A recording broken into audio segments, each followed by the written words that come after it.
Go. Boom. And that's negative damage cap.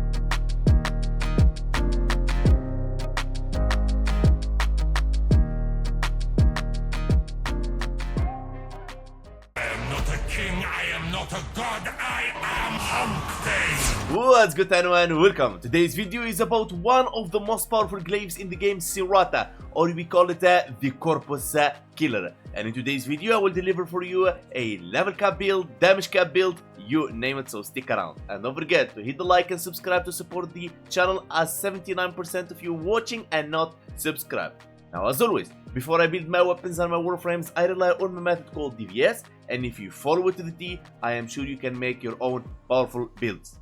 Also, if you don't like my methods on how I proc viral and armor strip enemies, it's okay. You can check the sheet right here. It can help you maneuver around my methods to find your own style. And please stick to the community guideline for comments, what to do and not to do, so we keep it a constructive feedback in the comment section below, so everyone can benefit. Now, we don't use any ribbons in the weapon and my builds, so I can't expect you just to spend your platinum and look for a ribbon similar to mine. Also, I use Revenant, so I don't boost the weapon in any way, but if you're using a damage boosting Warframe, you can receive better results, and I will show you that later on in the video. And if you're using a normal Warframe that doesn't boost the damage, you will receive the same results. Let's go. First thing you need to learn is how to glaive. Now, if you're playing glaive like this, I don't blame you, you're just a new player and you have no idea. But my friend, glaives never intended to play like that. If you do, it's very wrong. Now, the way to play glaive is holding the melee button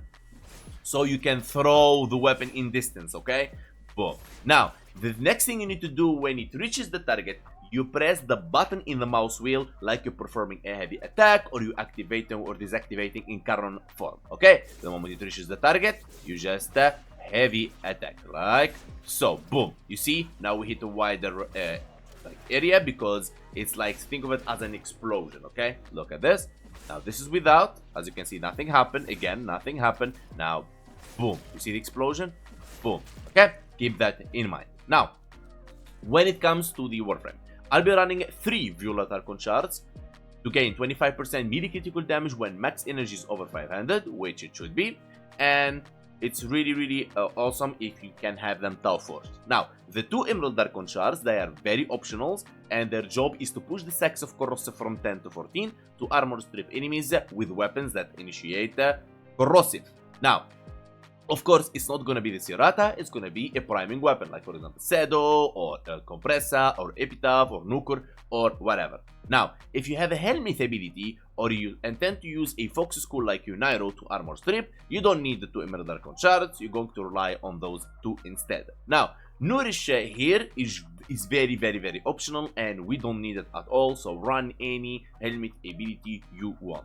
Okay, now, the Aura and the Arcanes are optional as well, tested with and without, and the performance not really, like, it's not so far from each other. Ready Steel to give us extra initial combo, Energize for energy, which is irrelevant to the weapon, Arcane Fury for melee damage, and that's pretty much it. And you can apply this in any Warframe you want, even without Fury and without Ready Steel, because most of you, if you go to high levels, you'll be using Brief Respite, and that's why I tested with and without that. Now, when it comes to the priming weapon, we're going to rely on Compressa. Compressa will give us viral, corrosive, magnetic, and heat.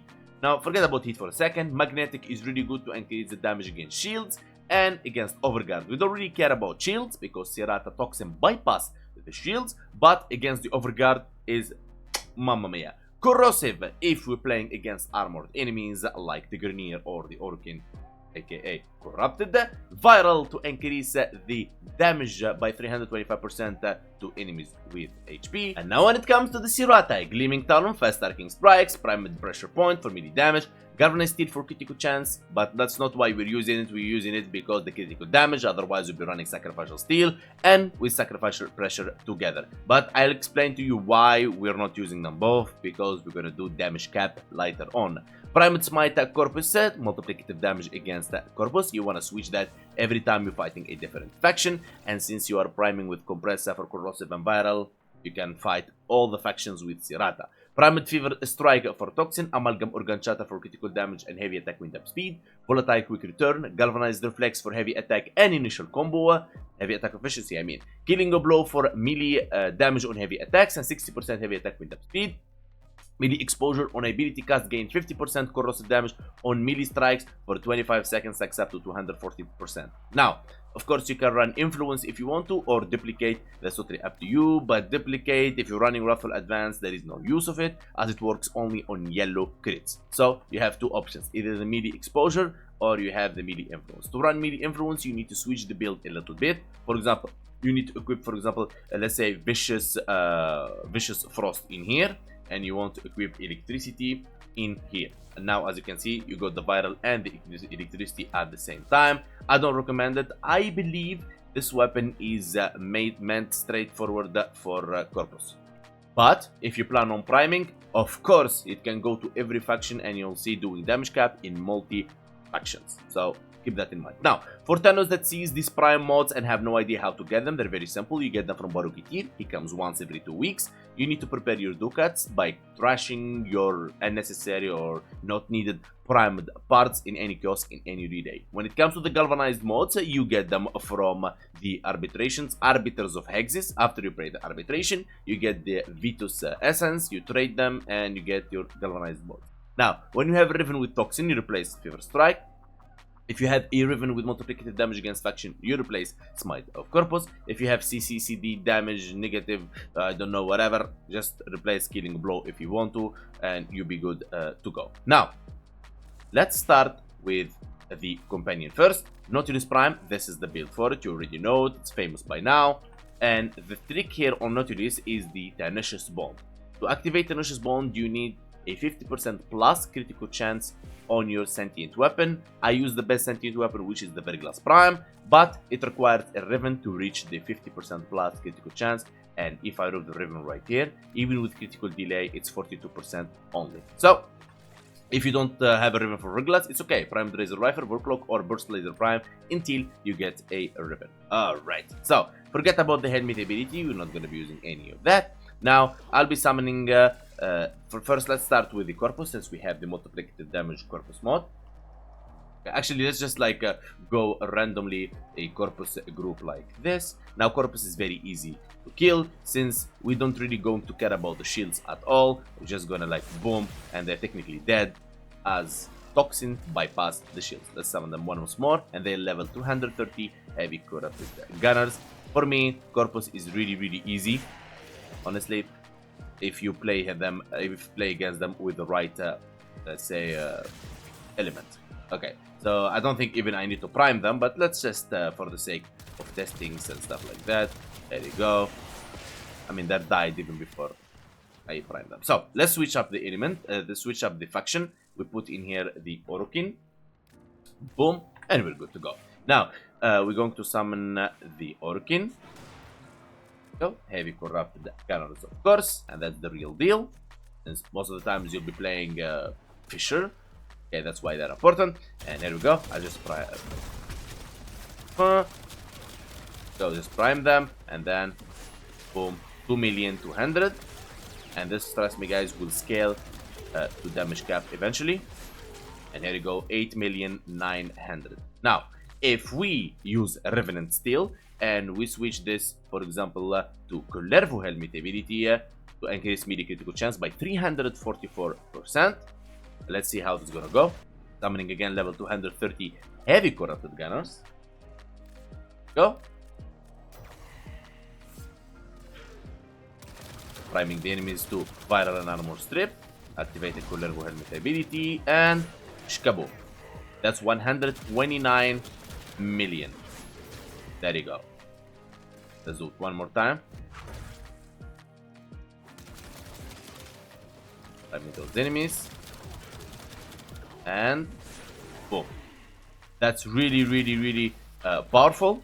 And as I said earlier, we will scale this to damage cap. Now, the reason I don't use any of the boosters, like for example Wrathful Advance or Eclipse or Roar or whatever, because I don't know what's your favorite Warframe. But it's okay for experimenting, and a lot of channels recommending me to show this during my videos. Let's use my damage boosting Mirage. Now, let's just go right here and equip my DPS Mirage, Fury, Steel Charge, Arachne, and we'll be good to go. Now, very easy and simple to use. First, I will not use my Eclipse, because if I use my Eclipse, they will die just from the compressor. I will just like prime them with Fire and Armor Strip, Arachne, this, and then kaboom. Now that's 557 million before we reach the beautiful part, which is the full combo, and that's damage cap. Let's do it one more time. Go. Let's cook. They die. That's why earlier I didn't go. Boom. And that's negative damage cap without wall latching. I just want, and that's another damage cap. I just wanted to show you how easy it is to damage cap, how easy it is to actually damage boost, because damage boosting in Warframe is really easier than you think. There you go. Is that, and boom, and it's so easy. But what's the chances that you like to use Mirage, and what's the chances you like to use Roar from Rhino, what's the chances you like to use Kurlervo, and so on and so on and so on. So that's why I stay neutral with my builds, to just like give you a freedom of choice of what you want to play. And by this, we reached the end of our video. I really hope you enjoyed and you learned a thing or two. I want to say thank you so much, Dano, for watching, subbing, commenting, liking, follow me on Twitch or follow me on TikTok or join my Discord link in the description. I would give this Cerata 8 out of 10. Very powerful glaive if you just know how to use it. And I want to say special thanks to all of members, special VIPs, and disputed donator, and all of donations, and everyone in my community. You guys are amazing, and I will see you guys on the next video.